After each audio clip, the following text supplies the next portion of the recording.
صل على سيدنا ومولانا محمد وعلى سيدنا علي وسيدتنا فاطمة وسيدتنا زينب وسيدنا حسن وسيدنا حسين وعلى آله وصحبه وبارك وسلم. الحمدللہ رب العالمین والصلاة والسلام علی سید الانبیاء والمرسلین. اللہم صلی علی سیدنا و مولانا محمد وعلی آلہ وصحابہ وبارک وسلم وصلی علیہ. دنیا کے تمام دیکھنے والوں کو، تمام چاہنے والوں کو، تمام پیار کرنے والوں کو، اور جہاں جہاں تک اس وقت میری آواز کو سنا اور مجھے دیکھا جا رہا ہے، جنید اقبال کی جانب سے انتہائی محبت کے ساتھ السلام علیکم. ایک بار پھر ناظرین، آپ کو پر نور صبح میں صبح نور کے ساتھ میں دل کی گہرائیوں سے خوش آمدید کہتا ہوں. اور آئیے چلتے ہیں حضرت انیس محمد برکت علی علیہ رحمہ کی تعلیف اسماء النبی کریم صلی اللہ علیہ وآلہ وسلم سے رسول اللہ صلی اللہ علیہ وآلہ وسلم کا ایک اسم مبارک پڑھنے اور سننے کی سعادت حاصل کرتے ہیں. سیدنا کثیر الاستغفار صلی اللہ علیہ وآلہ وسلم، ہمارے سردار کثرت کے ساتھ استغفار فرمانے والے. درود و سلام بھیجو اللہ آپ صلی اللہ علیہ وآلہ وسلم پر، آپ صلی اللہ علیہ وآلہ وسلم کی آل پاک پر اور صحابہ کرام رضوان اللہ تعالیٰ علیہم اجمعین پر. حضرت عبداللہ ابن عمر رضی اللہ تعالیٰ عنہما بیان کرتے ہیں کہ ہم جب بھی نبی کریم صلی اللہ علیہ وآلہ وسلم بارگاہ میں حاضر ہوتے تو آپ صلی اللہ علیہ وآلہ وسلم اس وقت استغفار کرنے میں مصروف ہوتے، اور ہم لوگ اس بات کو شمار کیا کرتے تھے کہ حضور نبی کریم صلی اللہ علیہ وآلہ وسلم روزانہ تقریباً 100 مرتبہ اللہ تبارک و تعالیٰ کی بارگاہ میں التجا کیا کرتے کہ یا اللہ مجھے بخش دے اور میری توبہ قبول فرما کہ بے شک تو توبہ قبول فرمانے والا اور بخشنے والا ہے. ناظرین کرام، آج آپ ہمارے ساتھ رہیں اور اس طرح سے رہیں کہ جتنی آپ کے گھر میں بچیاں ہیں، بیٹیاں ہیں، خاص طور پہ ان کو اپنے ساتھ انگیج کریں، کیونکہ آج تذکرہ پاک آپ کی، ہماری، ہم سب کی ماں، امت کی ماں حضرت سیدہ میمونہ سلام اللہ علیہا کا ہے. اور وہ تذکرہ پاک ناظرین کہ جن کی بارگاہ میں ہماری حاضری انشاءاللہ قبول ہو جائے تو دنیا تو بن جائے، آخرت بھی انشاءاللہ سنور جائے. کائنات میں ناظرین انبیاء کرام کو غیر انبیاء پہ، یہ جو بات میں کر رہا ہوں یہ ایک فارمولا ہے، یعنی کائنات میں انبیاء کرام کو غیر انبیاء پر، اور پھر انبیاء کرام علیہ السلام میں سے نبی کریم صلی اللہ علیہ وآلہ وسلم کو باقی تمام انبیاء کرام پر فوقیت حاصل ہے. اسی طرح وہ پاکیزہ اور انتہائی قابل احترام خواتین جو نبی کریم صلی اللہ علیہ وآلہ وسلم کے نکاح میں آئیں، جو حجرہ مصطفیٰ صلی اللہ علیہ وآلہ وسلم کی زینت بنی، جو حجرہ مصطفیٰ صلی اللہ علیہ وآلہ وسلم کی رونق بنی، جو حجرہ مصطفیٰ صلی اللہ علیہ وآلہ وسلم کا نور بنی، ان امہات المومنین کو بھی دنیا کی تمام عورتوں پر خصوصی اور ایسی فضیلت حاصل ہے، ایسی برتری حاصل ہے کہ ساری دنیا کی مائیں ایک طرف اور سرکار مدینہ صلی اللہ علیہ وآلہ وسلم کی ازواج مطہرات یعنی امت کی ماؤں کا مقام اور مرتبہ ایک طرف ہے. ناظرین کرام، ایک لمحے ذرا تصور کیجئے کہ کسی ادنا سے ادنا شے جس کو سرکار مدینہ صلی اللہ علیہ وآلہ وسلم سے نسبت ہو جائے تو وہ انتہائی اعلیٰ و عرفہ ہو جایا کرتی ہے، ممتاز ہو جایا کرتی ہے. تو وہ جو پاک اور مطہر ہستیاں ہیں ناظرین، جو حجرہ مصطفیٰ صلی اللہ علیہ وآلہ وسلم کی زینت بنی ہوں، ان کا مقام اور مرتبہ کیا ہوگا؟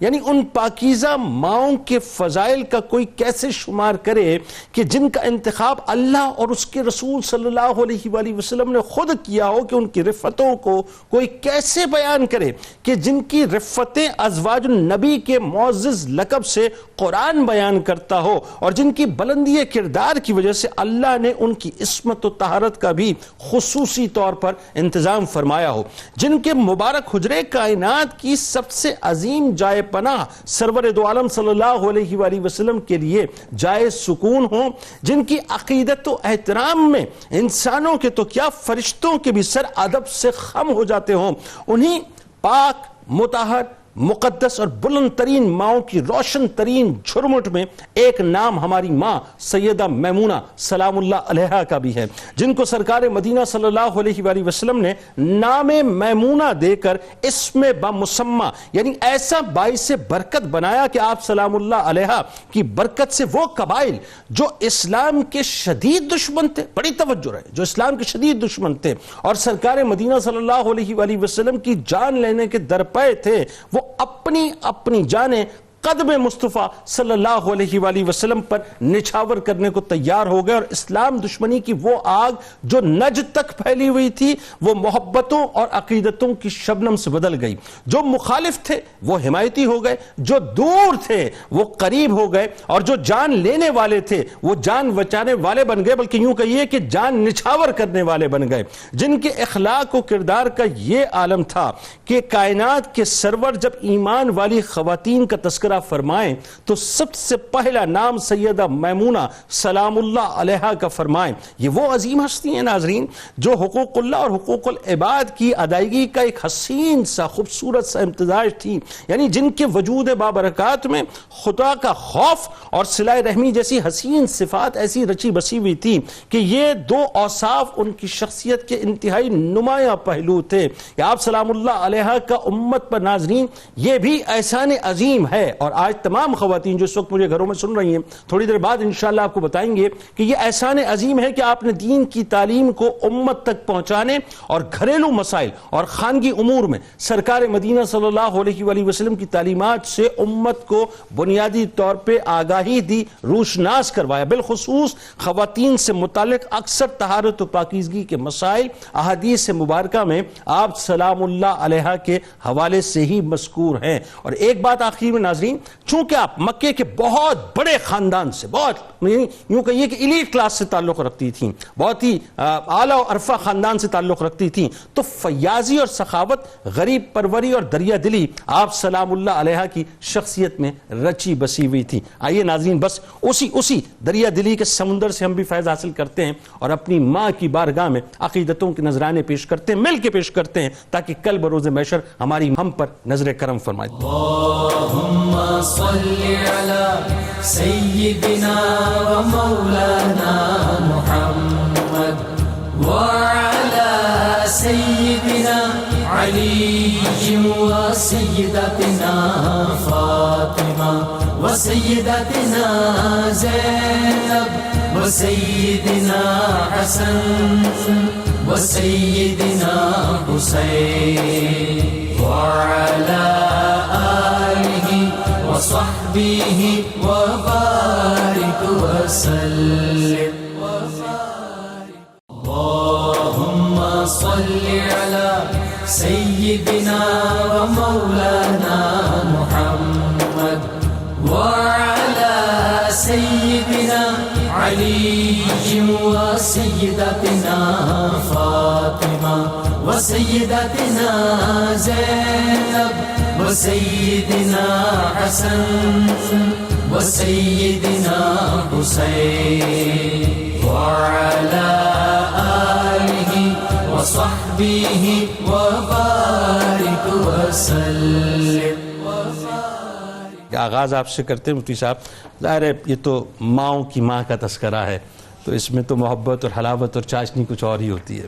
سب سے پہلے ام المومنین حضرت میمونہ سلام اللہ علیہ کا خاندانی تعارف، اور وہ جو عمرۃ القضاء کا عظیم موقع ہے کہ حضرت ام المومنین حضرت میمونہ سلام اللہ علیہ کی جو حرم نبوی میں تشریف آوری ہو رہی ہے، ذرا اس واقعے کو بھی ساتھ ساتھ بیان کیجیے۔ بہت شکریہ۔ سب سے پہلے تو میں ابھی سوچ رہا تھا بڑی خوبصورت بات آپ کے ذریعے سے اور چینل 92 کی مینجمنٹ کو یہ کریڈٹ جاتا ہے کہ آپ کے ذریعے سے فیملی کی جتنی دینی تعلیمات ہیں وہ گھروں تک پہنچ رہی ہیں الحمدللہ۔ آقا علیہ السلام کی ازواج مطہرات کا تذکرہ، بنات طیبات کا تذکرہ، اور آقا علیہ السلام کی عملی زندگی کے ان پہلوؤں کا تذکرہ جن سے ہماری گھریلو زندگی کا تعلق ہے، یقیناً ہمارے لیے بہت اہم ہے۔ تو ام المومنین سیدہ میمونہ سلام اللہ علیہ و رضی اللہ تعالی عنہ، آپ کا تذکرہ مبارک ہے۔ آج آپ کا جو پیدائشی نام مبارک ہے وہ برہ تھا، ٹھیک ہے، اور برہ یہ عربوں کے عرف کے اندر یہ نام کثرت سے رکھا جاتا تھا۔ اس کا معنی ہے نیکی اور سراپا نیکی۔ تو اس نام کے اندر کچھ ایک معنی ایسا پایا جاتا ہے کہ اگر ان سے کوئی رخصت ہو تو وہ یہی کہے گا میں فلاں سے رخصت ہو کے آیا، تو وہ برہ سے رخصت ہوا، تو لہٰذا یہ نیکی کے اعتبار سے، اخلاق کے اعتبار سے اس نام کے اندر یہ معنی تھا۔ تو آقا علیہ الصلوۃ والسلام نام مبارک تبدیل فرمایا کرتے تھے جب بھی کسی ایسے کوئی نام آپ کے سامنے آتا۔ کتاب الاسامی کے اندر اس کی موجود ہیں تفصیلات۔ تو آقا علیہ السلام نے ان کا بھی نام مبارک تبدیل فرمایا اور ان کا نام مبارک رکھا میمونہ۔ سبحان، جیسے حضرت جویریہ سلام اللہ علیہ کا نام بھی میرا خیال ہے برہ تھا، میرا خیال ہے اگر میں غلط نہیں ہوں تو آپ نے تبدیل فرمایا پھر اسی طرح سے۔ جی اسی طرح آپ نے کئی نام تبدیل فرمائے، اور یہ میمونہ کا مطلب ہے برکت، سراپا برکت، سرتا پا برکت ہی برکت، جیسے ہم کہتے ہیں میمنت کا لفظ ہمارے اردو لٹریچر میں بھی استعمال ہوتا ہے، تو میمونہ اسی سے ہے۔ تو آپ کو اللہ رب العزت نے ایسا برکت کا سرچشمہ بنایا کہ وہ آقا علیہ الصلوۃ والسلام کے نام مبارک دینے سے ہی آپ کی ساری زندگی خیر و برکت کا سرچشمہ ہو گئی۔ سبحان اللہ۔ اور آپ اپنے نسب مبارک کے اعتبار سے، اپنے والد کے طرف سے نسب کے اعتبار سے 18ویں پشت میں مدر پر پہنچ کر آقا علیہ الصلوۃ والسلام کے ساتھ آپ کا نسب مبارک مل جاتا ہے۔ آپ قریش کے قبیلہ بنو حلال سے تھیں، اور آپ کا نسب مبارک کچھ یوں ہے: میمونہ بنت حارث بن حزن بن بجیر بن حزم بن رویبہ بن عبداللہ بن حلال بن عامر بن صعصع بن معاویہ بن بکر بن حوازن بن منصور بن اکرمہ بن خصفت ابن قیس بن عیلان بن مدر۔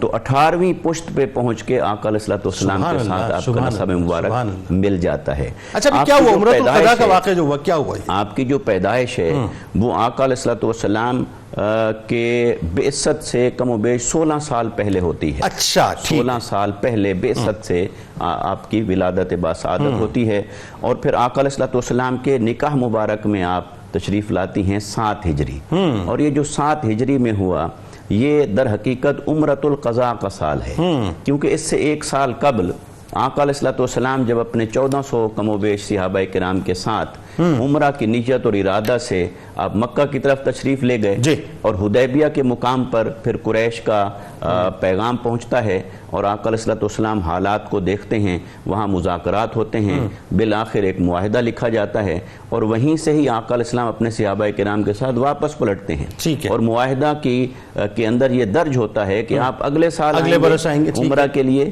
اور اگلے سال آئیں گے اور صرف 3 دن رکیں گے، اور آپ کے ساتھ اسلحہ نہیں ہوگا سوائے ایک تلوار کے، وہ بھی نیام کے اندر۔ تو آقا علیہ الصلوۃ والسلام نے وہ معاہدہ جو فرما لیا تھا، اب آپ 7 ہجری میں آپ تشریف لائے، انہی صحابہ کرام کے ساتھ، وہ سارے ساتھ تھے، آپ تشریف لائے، 3 دن آپ یہاں رہے۔ آپ 3 دن یہاں رہتے ہیں اور مدت ختم ہو جاتی ہے، لیکن آپ کے چچا حضرت عباس رضی اللہ تعالیٰ عنہ آپ مشورہ دیتے ہیں کہ آقا علیہ الصلوۃ والسلام کو کہ آپ حضرت میمونہ سے نکاح فرمائیں، کیونکہ ان کی ایک بہن ام المومنین حضرت میمونہ کی ایک بہن حضرت عباس رضی اللہ تعالیٰ عنہ کے نکاح مبارک میں تھی، لہٰذا وہ جانتے تھے، اور خود آقا علیہ السلام بھی اس فیملی کو جانتے تھے، کیونکہ آپ ہی کی ایک بہن زینب بنت خزیمہ جو آپ کی ماں شریک بہن ہیں، وہ آقا علیہ السلام کے نکاح مبارک میں تھیں، پھر ان کا وصال ہو گیا تھا، ان کا وصال ہو گیا تھا، تو پھر لہٰذا 2 بہنوں کو تو بیک وقت نکاح میں جمع نہیں کیا جا سکتا، لیکن ایک کے انتقال یا وصال کے بعد دوسرا نکاح کرنا جائز تھا۔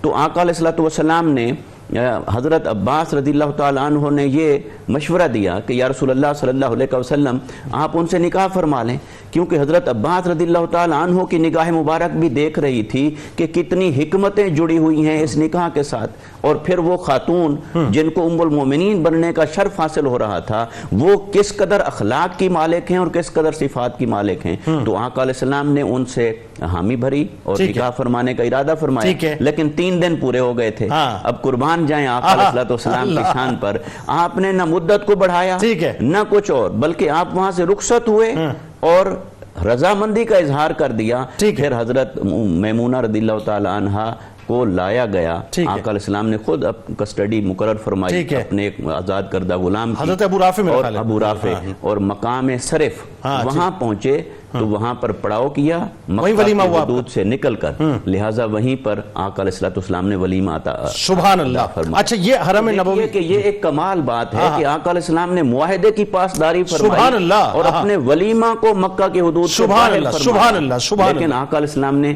ان تمام چیزوں کو مد نظر رکھا۔ اب اس میں ایک بات جو بڑی اہم ہے علامہ صاحب، اور میں چاہتا ہوں اس پر ذرا سا کلام فرمائیے. آج ویسٹرن ورلڈ اس بات پہ کنونس ہو چکا. اچھا ہمارے لیے وہ دلیل نہیں ہے، میں بالکل اس بات کو نہیں مانتا، نہ میں اس کو دلیل کے طور پہ پیش کر رہا ہوں. دلیل تو اللہ اور اس کے رسول صلی اللہ علیہ وسلم کی ذات اقدس ہے. لیکن وہی بات ہے کہ چونکہ آج یہ مغرب مان چکا ہے نا کہ جو حکمتیں تھیں ان نکاح میں وہ بڑی ایسی تھی کہ جس کے اندر بڑی وسعت تھی. خاص طور پہ سرکار مدینہ صلی اللہ علیہ وآلہ وسلم کی جو اس نکاح کی حکمت ہے، حضرت ام المومنین حضرت میمونہ سلام اللہ علیہ کی جو برکتیں تھیں کہ جس کی وجہ سے مکے سے لے کے نجد تک اسلام پھیلا. ذرا اس حوالے سے بتائیے. بسم اللہ الرحمن الرحیم. بہت شکریہ. حضرت ام المؤمنین حضرت میمونہ رضی اللہ تعالی عنہا کا ذکر خیر ہے اور ابتدائی گفتگو حضرت نے فرمائی ہے. میں اسی سے اقتضاب فیض کرتے ہوئے آگے بڑھوں اور آپ کے سوال کے جواب کی طرف آتا ہوں.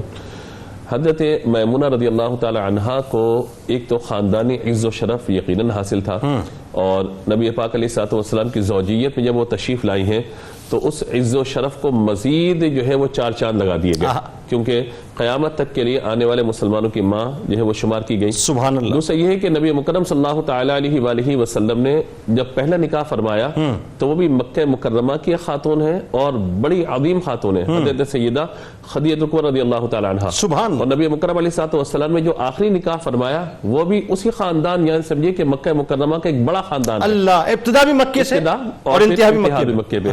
تیسری بات اس کے اندر میں یہ عرض کرنا چاہتا ہوں کہ آپ یہ دیکھیے کہ جہاں ابتدائی نکاح میں ایک حکمت تھی کہ 25 سال نبی پاک علیہ الصلوۃ والسلام نے اس کے بعد کوئی اور نکاح نہیں فرمایا، اور حضرت خدیجہ رضی اللہ تعالی عنہا جب دنیا سے تشریف لے گئی انہوں نے پردہ فرمایا تو اس کے بعد نبی مکرم علیہ الصلوۃ والسلام نے دیگر نکاح فرمائے ہیں. لیکن یہاں پہ آپ یہ معاملہ دیکھیے کہ حضرت ام المؤمنین حضرت میمونہ رضی اللہ تعالی عنہا سے جب حضور کے نکاح کا معاملہ ہو رہا ہے تو اس نکاح کی حکمتیں کیا کیا ہیں. اس حوالے سے اگر میں دیکھیں تو اس طرف آنے سے قبل میں یہاں پر آ جاؤں کہ آپ یہ دیکھیے کہ وہ معاشرہ کیا ہے. یہ وہ معاشرہ ہے کہ جہاں مطلقہ کو قبول نہیں کیا جاتا، جہاں بیوہ کو قبول نہیں کیا جاتا، جہاں عورت کی کوئی عزت نہیں ہے، جہاں بیٹیوں کی کوئی عزت نہیں ہے. اس معاشرے میں نبی مکرم علیہ الصلوۃ والسلام نے اپنی 4 بیٹیوں کی پرورش فرمائی، ان کی تربیت فرمائی ہے. بیٹیوں کو عزت دینا. پھر یہ دوسرا یہ کہ خاندانوں میں جب نکاح ہوتا ہے تو ظاہر ہے کہ ایک شخص جب کسی خاندان سے جڑ رہا ہے تو اس خاندان پر اس کے اخلاق کے اثرات مرتب ہوتے ہیں. اور یقیناً وہ خاتون بتاتی ہے کہ بھئی میں اپنے شوہر سے اس حد تک متاثر ہوں کہ ماشاءاللہ ان کا اخلاق ایسا ہے، کردار ایسا وغیرہ وغیرہ. تو اس نکاح میں جو ایک بہت بڑی حکمت تھی، یعنی تعدد ازواج کے اعتبار سے ہم چونکہ گفتگو نہیں کر رہے، خاص اس نکاح کی حکمت پہ بات کر رہے ہیں، تو اس نکاح میں جو خاص طور پہ حکمت تھی وہ یہ تھی کہ اگر آپ 2 واقعات کی طرف توجہ کریں. ایک واقعہ طائف کا واقعہ ہے کہ جو نبی مکرم علیہ الصلوۃ والسلام وہاں تشریف لے گئے تھے، اور جو وہاں پر نبی مکرم علیہ الصلوۃ والسلام کے ساتھ رویہ اختیار کیا گیا تھا، عبدیہ لیل وغیرہ نے جو کیا تھا، جو نبی مکرم علیہ الصلوۃ والسلام کی جسم اطہر سے خون کا بہنا اور نالین مقدسین کا تر ہو جانا، ظاہر ہے کہ کتنا بڑا واقعہ تھا یہ سفر طائف میں.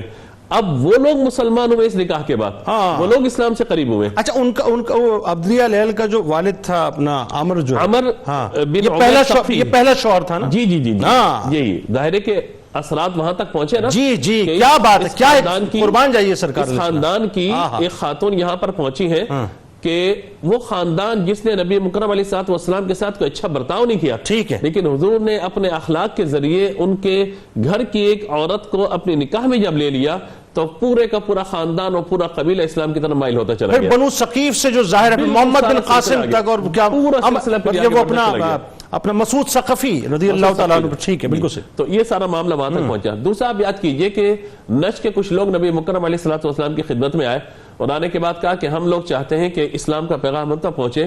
تو نبی مکرم صلی اللہ تعالیٰ علیہ وآلہ وسلم نے 70 بہترین قاری، بہترین حفاظ کرام، یعنی جو اچھا قرآن پڑھنے والے، اچھا قرآن سکھانے والے نوجوان صحابہ کرام علیہم رضوان، انہیں ان کے ساتھ روانہ کیا. انہوں نے دھوکہ کیا، آگے جا کے انہیں شہید کر دیا. اب یہ بھی وہ لوگ ہیں نجد کے رہنے والے کہ جب نبی مکرم علیہ الصلوۃ والسلام نے یہاں نکاح فرمایا تو اس نکاح کے اثرات یہاں تک بھی پہنچے ہیں کہ وہاں اللہ تبارک و تعالی نے اسلام کا جو نور ہے اسے پھیلا دیا. سبحان اللہ. اس نکاح کی حکمتیں جہاں بہت ساری ہمیں نظر آتی ہیں کہ جہاں نبی مکرم علیہ الصلوۃ والسلام کا دلجوئی فرمانا کہ ایک شوہر نے طلاق دے دی، دوسرے شوہر کا انتقال ہو گیا، اس کے باوجود نبی مکرم علیہ الصلوۃ والسلام اپنے عقد میں قبول فرما رہے ہیں اور انہیں ام المؤمنین کے شرف سے جو ہے مشرف فرما رہے ہیں. تو ظاہر ہے کہ یہ ایک بہت بڑا معاملہ ہے. یعنی اس کا مطلب یہ ہوا کہ مجھے کہنے دیجئے کہ، اور یہ طے شدہ بات ہے کہ سرکار علیہ السلام سے بڑا کائنات میں کوئی بھی پولیٹیکل اور ریلیجیس اسٹریٹجی میکر کوئی ہو ہی نہیں سکتا. جی نبی مکرم علیہ ایک نکاح سے جو ہے مربی کتنی بڑی ایکسپینشنز ہوئی ہیں. نبی مکرم علیہ السلام کے ہر فعل میں کثیرہ حکمتیں ہیں، اور اللہ تبارک و تعالی کی طرف سے جو آپ کو حکمت و دانائی ودیعت فرمائی گئی ہے، تو اس میں ہمیں اس بات کو دیکھ لینا چاہیے کہ عمرۃ القضاء پر جو حضور صلی اللہ تعالیٰ علیہ وآلہ وسلم نے معاہدے کو پورا فرمایا، نمبر 1، نمبر 2 پھر یہاں نکاح کا معاملہ، اور پھر نمبر 3 یہ کہ اس نکاح کے ذریعے جو پیغام اسلام پہنچے لوگوں تک.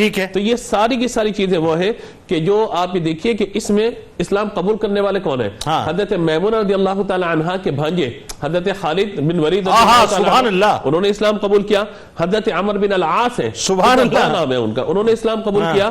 اور کعبۃ اللہ شریف کے سبحان اللہ حضرت عثمان بن طلحہ رضی اللہ عنہ، ان جیسی شخصیات نے اسلام قبول کیا. اور پھر جب یہاں سے پیغام آگے پہنچا ہے تو 70 مبلغین جن کو شہید کیا تھا انہی لوگوں نے، وہ سب کے سب دامن اسلام سے وابستہ. مطلب بات یہ ہے کہ اگر آپ یوں دیکھیے اس میں امہات المومنین کا بڑا کردار ہے. حضرت ام حبیبہ سلام اللہ علیہ کا جب ہم ذکر کرتے ہیں تو وہی بات ہے جس طرح سے آپ نے ڈی مورلائز کیا، پھر اس کے بعد وہ صلح حدیبیہ اور ساری چیزیں فتح مکہ تک، اسی طرح سے حضرت میمونہ سلام اللہ علیہ کا عقد جو ہے اس نے سمجھ لیں کہ وہ آخری کیل تھا بنیادی طور پہ، وہ سب ڈی مورلائز ہو گیا، پھر سب دامن میں رحمت کے دامن میں آ گئے. آگے بات بڑھاتے ہیں مفتی صاحب. اب اس میں ایک اور جو بڑی خاص بات ہے، جو ایک تو سب سے بڑی اور عظیم نسبت تو سرکار علیہ السلام کی نسبت ہے نا، اس سے بڑی تو کوئی نسبت ہے ہی نہیں. لیکن وہی بات ہے کہ دامادوں کے اعتبار سے کوئی عورت آپ کی والدہ سے زیادہ ظاہر خوش نصیب نظر نہیں آتی.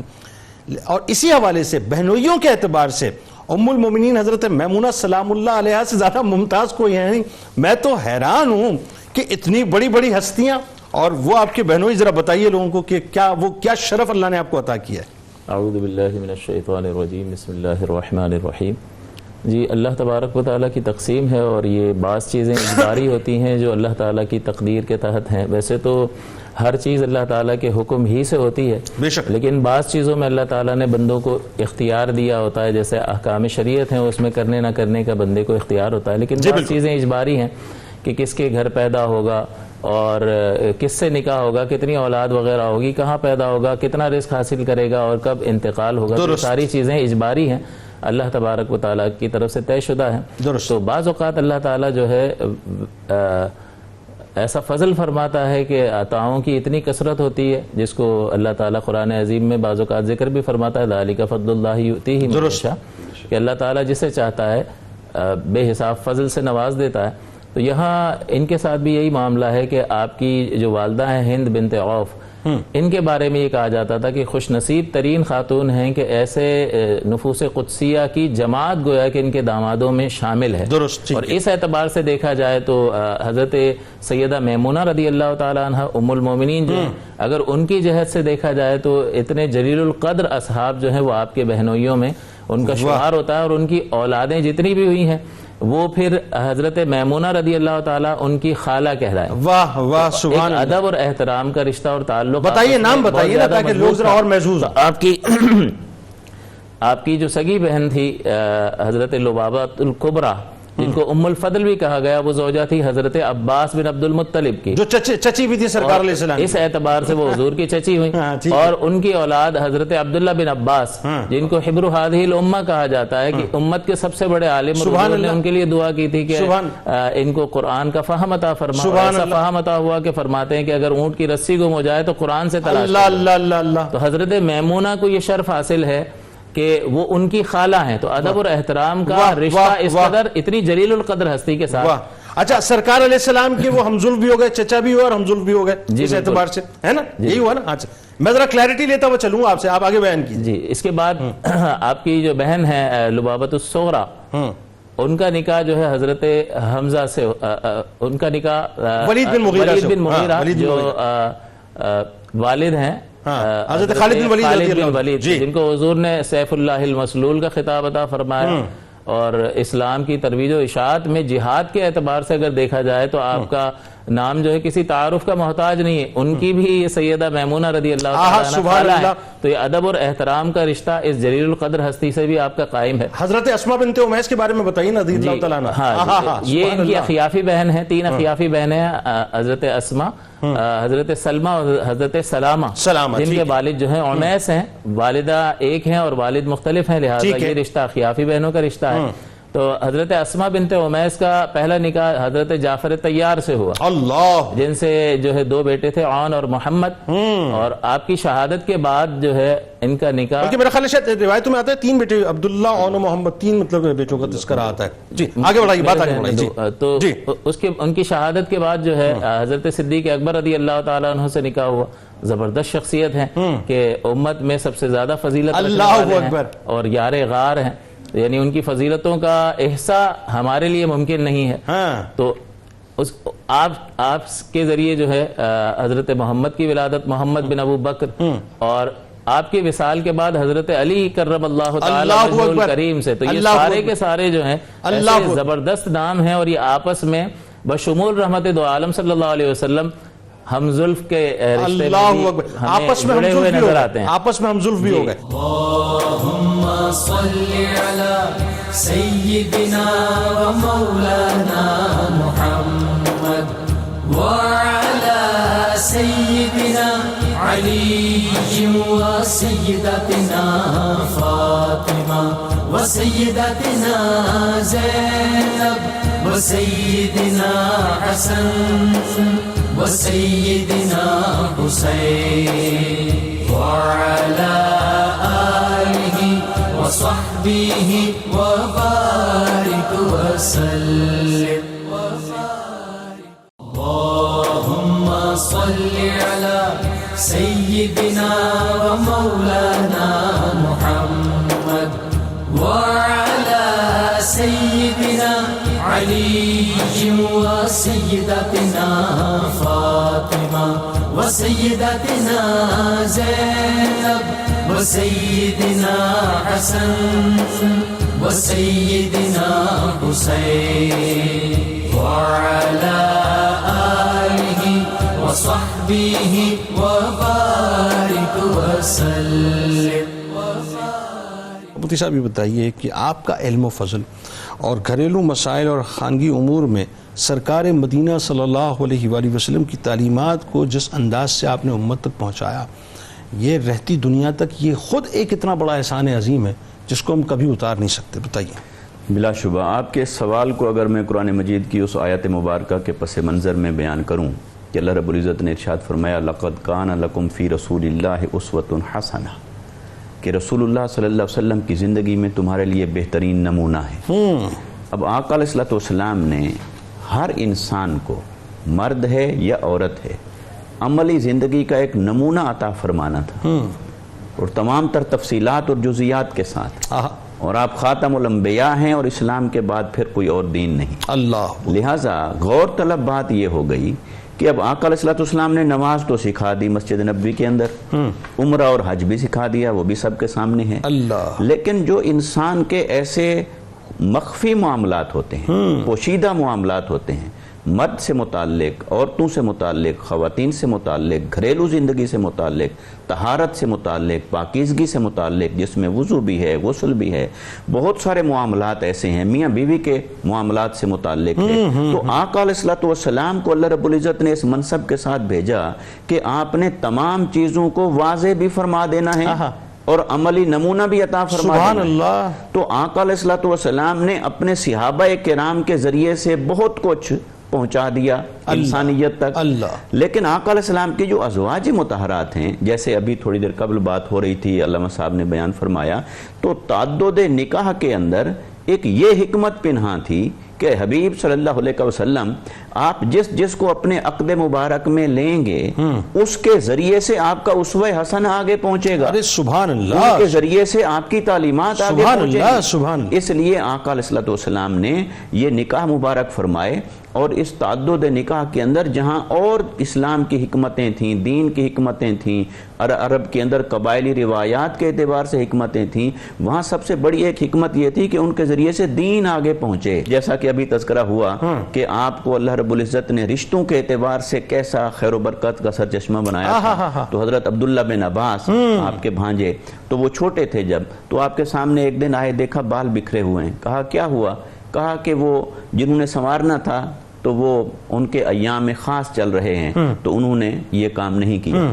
تو دیکھیے عرب کے زمانہ جاہلیت کے اندر کیسے کیسی توہمات چلی آ رہی تھی, کیسی کیسی روایات چلی آ رہی تھی, اور آقا علیہ الصلوۃ والسلام نے اسے اسلام یعنی دین فطرت کے مطابق اسے درست فرمانا تھا. اللہ. آقا علیہ الصلوۃ والسلام کی یہ تعلیم سیدہ ام المومنین حضرت میمونہ رضی اللہ تعالی عنہ کے ذریعے سے اب ہم تک پہنچی کہ آپ نے فرمایا کہ آقا علیہ السلام کا عمل مبارک تو ایسا نہیں تھا. آقا علیہ السلام کی شان مبارک یہ تھی کہ آپ خاتم الانبیاء ہیں, اللہ کے محبوب ہیں, لیکن ہم اس حالت میں ہوتی تھیں اور آقا علیہ الصلوۃ والسلام کا سر انور ہماری گود میں ہوتا, آپ قرآن مجید کی تلاوت فرما رہے ہوتے, اللہ اکبر, اللہ. اور اس گھر میں جہاں وحی اترتی ہے, جہاں جبرائیل آتا ہے, تو آقا علیہ الصلوۃ والسلام تلاوت قرآن فرما رہے ہوتے. اللہ. تو لہٰذا دیکھیے کہ کتنی بڑی ایک معاشرتی توہم سے یا توہمات سے آقا علیہ الصلوۃ والسلام نے اپنی ازواج کے ذریعے سے معاشرے کو نکالا. اور سب سے بڑی بات ہے عورت کو وہ مقام, ایکچولی وہ جو ڈگنیٹی ہے عورت کی, عورت کا اس میں تقدس ہے, عورت کا احترام ہے, عورت کا مقام اور مرتبہ ہے,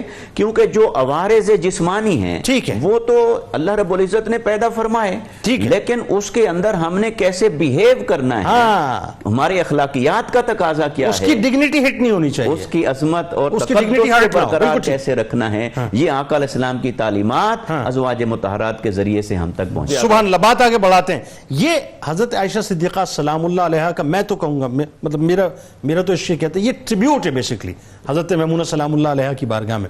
اور اس سے یہ بھی پتہ چلتا ہے کہ ہمیں جو ہے وہ ظاہر ہے چونکہ یہ ہمارے لیے یہ سارے نفوس قدسیاں وہ ہیں جن کی پیروی ہمیں کرنی ہے, تو ہمیں اپنی زندگیوں میں بھی یہ حلاوت اور محبت شامل کرنی چاہیے. مفتی صاحب فائنل نوٹ, جو آپ کی جو گھریلو زندگی ہے خاص طور پہ وہ کیسی آپ نے گزاری, اور سرکار علیہ السلام کی خدمت, گھر کو سنبھالنا, پھر آپ کا جو تقویٰ تھا اس کے بارے میں بتائیے. اور ایک اور بات, جو جب آپ نے پردہ فرمایا تو پردہ فرماتے وقت وہ جو سرکار علیہ السلام نے, چونکہ ظاہر ہے اللہ کی عطا سے ہمارے نبی تو غیب کی خبریں دینے والے ہیں نا, تو یہ غیب کی خبر جو ہے مقام صرف کی آپ نے عطا فرمائی تھی, وہ ذرا بتائیے. یہ تقویٰ اور پرہیزگاری کا جو معاملہ ہے وہ کمال ایمان کا مظہر ہے.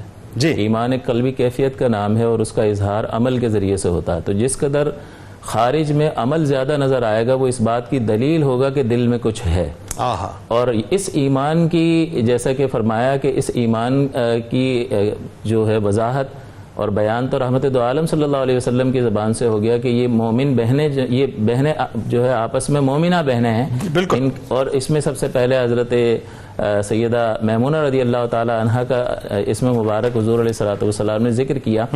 تو یہاں پر ایمان کے کمال کی سند رحمت دو عالم صلی اللہ علیہ وسلم کی زبان اقدس سے حاصل ہوئی. تو جب کمال ایمان کی سند اللہ کے پیارے حبیب سے حاصل ہو گئی تو اس کا مطلب یہ کہ عملی اعتبار سے اس یقین اور کمال ایمان کا کمال درجے میں اظہار ہونا لازم تھا. اسی طرح سے جیسا کہ عائشہ صدیقہ رضی اللہ تعالی عنہ کی روایت کے تقویٰ اور پرہیزگاری خدا خوفی میں اور صلہ رحمی میں یہ ایک ممیز اور ممتاز مقام کی حامل تھی. تو اس کا مطلب یہ کہ خوف خدا جو ہے وہ اس بات کی دلیل ہے کہ دل میں جو ہے وہ انسان زیادہ علم رکھتا ہے. انما یخشى اللہ من عبادہ العلماء, کہ اللہ کے بندوں میں اس سے علم والے ہی ڈرتے ہیں. تو اس کا مطلب یہ کہ اگر خشیت آپ کو نظر آ رہی ہے تو اس کا مطلب ہے کہ علم میں کمال حاصل ہے. اور علم میں کمال کا بیان جو ہے عائشہ صدیقہ فرما رہی ہے, جن کے بارے میں رحمت کونین صلی اللہ علیہ وسلم نے فرمایا کہ دین کا تہائی حصہ حمیرہ سے حاصل. اللہ ان حمیرہ سے حاصل, پیار سے فرمایا. جی, جو خود جو ہے اس قدر علم رکھتی ہوں وہ کسی اور کے بارے میں جب تقویٰ اور پرہیزگاری اور خدا خوفی کا بیان کریں, اور خدا خوفی نتیجہ ہے علم کا, تو اس سے یہ پتہ چلتا ہے کہ عائشہ صدیقہ ان کے کمال علم کی طرف اشارہ فرما رہی ہے. اللہ. مزید یہ کہ صلہ رحمی کا مطلب یہ ہے کہ آپس میں جڑ کر رہنا اور آپس کے قریبی رشتہ داروں کو جو ہے وہ فائدہ پہنچانا. اور آپ غلام آزاد کرنے کی عادت تھی آپ کی, تو ایک بار آزاد کیا تو حضور نے فرمایا اس کا تمہیں اللہ اجر عطا فرمائے گا, لیکن اگر تم اپنے ماموں کو یہ غلام دیتی تو اس کا تمہیں دوہرا اجر حاصل ہوتا. بس یہ حضور کی تعلیم تھی, اس کو لے لیا. اور اس کا سبب یہ ہے کہ اس میں بندے کے لیے آزمائش ہوتی ہے کہ بعض اوقات قریب رہنے والوں کے ساتھ جو ہے ناچاکی وغیرہ ہوتی ہے. تو یہاں اللہ دو طرح سے آزماتا ہے کہ اللہ کی رضا کے لیے مال بھی خرچ کرو اور اس کو دو جو تمہارے قریب ہے, چاہے تمہارا دل چاہے نہ چاہے. اس لیے کہ تم اللہ کی رضا کے لیے خرچ کر رہے ہو. تو اس صلہ رحمی میں اس طرح کی آزمائش. جہاں تک تعلق ہے کہ گھریلو معاملات میں آپ نے جو گھر کے کام کاج وغیرہ اپنی ذمہ داری سمجھ کر ادا کیے, اور آپ کے بھانجے جو ہے ابن الاسم, یہ آپ کے بھانجے ہیں رحمۃ اللہ علیہ, انہوں نے روایت کی کہ آپ کی خصوصیت یہ تھی کہ گھر کے سارے کام خود کرنا, مسواک کی کثرت جیسا کہ حضرت نے بیان کیا, اور نماز کا خوب اہتمام فرماتے. یہ کمال ایمان کا نتیجہ ہے کہ جو آپ نے یہ مسواک کی کثرت ہے اور یہ نماز کا جو اہتمام فرمانا ہے, یہ نماز کا اہتمام اور یہ گھر کے کام جو ہے انسان کے اندر عاجزی پیدا کرتا ہے. بالکل ٹھیک ہے. اور یہ عاجزی جو ہے انسان کے باطن کو پاک اور ستھرا کر دیتی ہے. جس طرح سے اللہ تعالیٰ نے ظاہری معاملات کی طہارت کا حکم دیا اور اس کی اقامت کا حکم دیا, نماز قائم کرو, روزہ رکھو, زکوٰۃ دو, حج کرو, اسی طرح سے باطن کی پاکیزگی کا حکم دیا کہ اگر دل پاک نہیں ہوگا تو وہ دل کی ناپاکی ظاہر کے اعمال کو تباہ کر دے گی. حضور نے فرمایا حسد نیکیوں کو اس طرح کھا جاتا ہے جس طرح آگ لکڑی کو. اس کا مطلب حسد تو قلب کی کیفیت کا تعلق ہے. تو گھریلو کام کرنا عاجزی اور انکساری پر دلیل ہے. ٹھیک ہے. آپ کا پردہ فرمانے کا جو واقعہ ہو, جی یہ غیبی خبر رحمت دو عالم صلی اللہ علیہ وسلم کی تھی کہ جب آپ آخری عمر میں 80-81 برس کی عمر میں عمرہ ادا کرنے گئیں تو مکہ مکرمہ میں عمرے کی ادائیگی کے بعد آپ کی طبیعت ناساز ہوئی اور کافی طبیعت خراب ہو گئی. تو انہیں اپنے بھانجے ابن الاسم کو کہا کہ رحمت دو عالم صلی اللہ علیہ وسلم نے میرے متعلق یہ خبر ارشاد فرمائی کہ میرا وصال مکے میں نہیں ہوگا, لہٰذا تم مجھے مکے سے باہر لے جاؤ. اور خدا کا کرنا یہ کہ قضاء الہی یہ تھی, اللہ کا فیصلہ یہ تھا کہ اسی مقام پر کہ جہاں رحمت دو عالم صلی اللہ علیہ وسلم سے یہ بہترین رشتہ قائم ہوا تھا, ولیمہ ہوا تھا, مقام شرف, جی وہیں پر آپ کا وصال ہوا اور وہیں پر آپ کا مزار ہے. اللہ اکبر, اللہ اکبر. اللہم صلی علی سیدنا و مولانا محمد وعلی سیدنا علی و سیدتنا فاطمہ و سیدتنا زینب وسيدنا حسن وسيدنا حسين وعلى آله وصحبه وبارك وسلم.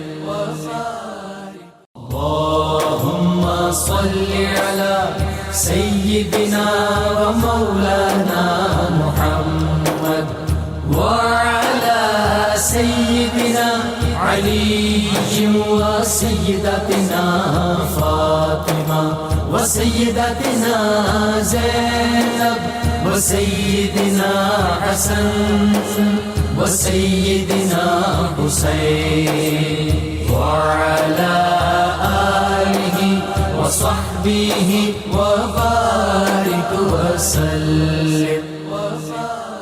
کتاب و شفا کی جانب چلتے ہیں. سورہ کوثر کی خاصیت, جس شخص کی اولاد زندہ نہ رہتی ہو تو 41 دن تک بلا ناغہ نماز فجر کے بعد 700 مرتبہ سورہ کوثر پڑھے, انشاءاللہ اس کی اولاد زندہ رہے گی. وظیفے کے دوران حسب توفیق صدقہ بھی کرتا رہے. امیر المومنین حضرت علی کرم اللہ وجہ الکریم کا قول مبارک ہے کہ رسول اللہ صلی اللہ علیہ وآلہ وسلم کے آل پاک سے محبت کو مضبوطی سے تھامے رکھو, کیونکہ اللہ کے ہاں تمہارے محبوب ہونے کا یہی سب سے بہترین ذریعہ ہے. جناب صلی علی نبینا صلی علی محمد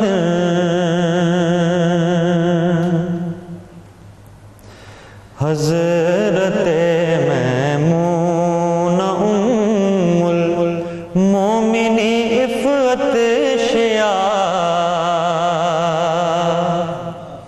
حضرت میمونہ ام المومنین عفت شیعہ قربت سرکار سے ان کو ملا عز و وقار